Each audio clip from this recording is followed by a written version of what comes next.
Look back at a number of videos we filmed this year and you will see that the Ping G30 has been my driver of choice.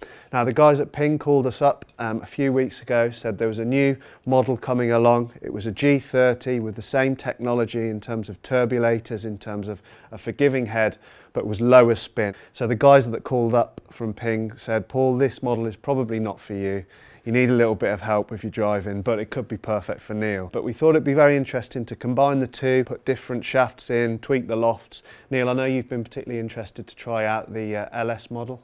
Yeah, the LS model struck me as being a model that I might be able to use because my club head speed would be around about the 110 mark, and knowing that if they're able to knock a little bit of spin off at that club head speed, that should really translate into a little bit of extra distance. It should offer just the same amount of forgiveness, but with that centre of gravity a little bit further forward, it should really help the faster swinger knock a little bit of spin off, find a little bit of extra distance. That's the theory.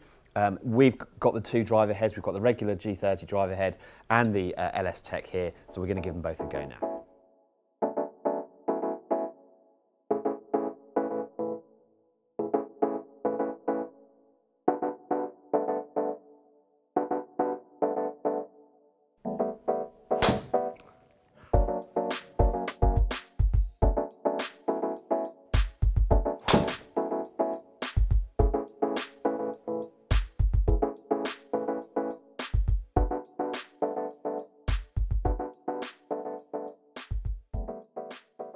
We've tried out many different combinations between us and there's been some very interesting results.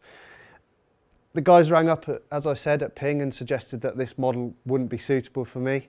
In many ways they were probably right, but what I did, I had the exact same loft and shaft with both heads, so switched my shaft around into the LS head. Interestingly, my longest shot of the day was with the LS model, but the guys were right, that is clearly not the model for me. The G30 has always been the go-to model this year. When I'm a bit rusty, this is the faithful. The bad shots are still slices and cuts, but are only slightly off the fairway, rather than my bad shot with this model, which were off the planet. So my experience, having tested the two new drivers next to each other, would be that the numbers really do speak for themselves. So with the LS Tec version, I was knocking about 250 RPM of spin off the driver, and the overall distance gain you can see is right there. I mean, the overall distance that I was able to get from the LS Tec version of this driver is good in comparison to anything that's on the market. The G franchise really has been built on producing golf clubs that are easy for people to hit, and the G30 LS Tec, even though the centre of gravity has been moved a little further forward and is probably not as forgiving as the others in the range, I think it's fair to say, it still has forgiveness that's built in, that certainly for a player of my ability, being a 5 handicapper, is something that would make a big difference to my game.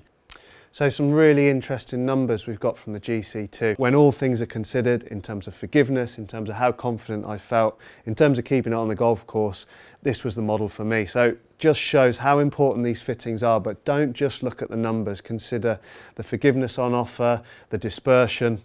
I think it really shows that it was worthwhile bringing in another model to the G range. They perform very differently for both of us, but there's no doubting that both are excellent models.